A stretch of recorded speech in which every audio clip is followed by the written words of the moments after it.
সামি ভক্তরা কিন্তু খুবই ক্ষুব্ধ হয়ে আছেন, বিশেষ করে এনামুল হক বিজয়ের মতন একজন ক্রিকেটারের ফিক্সিং তদন্তে নাম আসার কারণে, এবং তিনি নিলামেও নেই।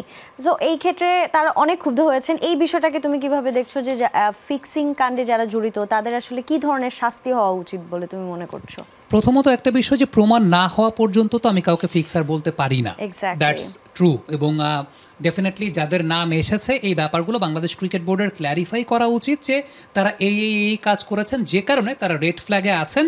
আমরা আমাদের কাছে অকাট্য প্রমাণ এবং দলিল আছে, দেন আমরা সেটাকে, কিংবা গণমাধ্যমের তরফ থেকে আমরা হয়তো বা সেই ট্যাগটা দিতে পারি। তবে যে বা যারাই ফিক্সিংয়ের সঙ্গে জড়িত থাকেন না কেন, আমার কাছে ব্যক্তিগতভাবে যেটা মনে হয়, যে আমাদের সম্মানিত বোর্ড প্রেসিডেন্ট মাঝখানে প্লেয়ারদেরকে এই ব্যাপার নিয়ে মোরাল ইথিক্সের ব্যাপারে ওয়ার্কশপ করাতে চেয়েছেন।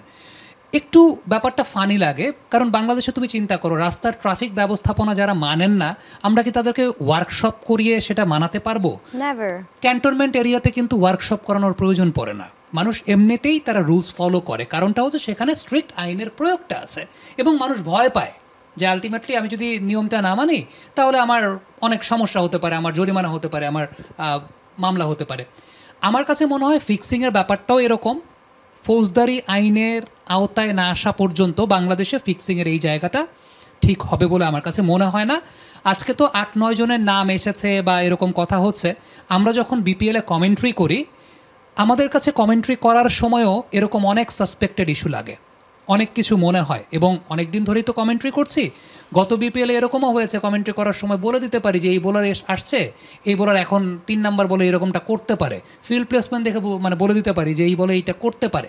এর কারণটা হচ্ছে মোটামুটি গত বিপিএলটায় খুব মুখস্থ বেশ কিছু মানে ওই ধরনের ইস্যু আমরা দেখতে পেয়েছি। আবারও বলি, আমি কিন্তু মুখ দিয়ে বলতে পারছি না যে ফিক্সিং দেখতে পেয়েছি, কারণ এগুলোর প্রমাণ আমার কাছে নাই, কিন্তু এগুলো একটা সন্দেহ করার মতো বিষয়, এবং এন্টায়ার ক্রিকেটটা ক্ষতিগ্রস্ত হচ্ছে, ক্রিকেটের মানটা ক্ষতিগ্রস্ত হচ্ছে, বিপিএলের মানটা ক্ষতিগ্রস্ত হচ্ছে। এতে এন্টায়ার ক্রিকেটিং সিস্টেমটা কিন্তু নষ্ট হচ্ছে, পরবর্তী প্রজন্ম একটা রং মেসেজ পাচ্ছে, এবং I am pretty much sure এই ভাইরাসটা এটা সব দিকেই ছড়িয়ে গেছে এই মুহূর্তে।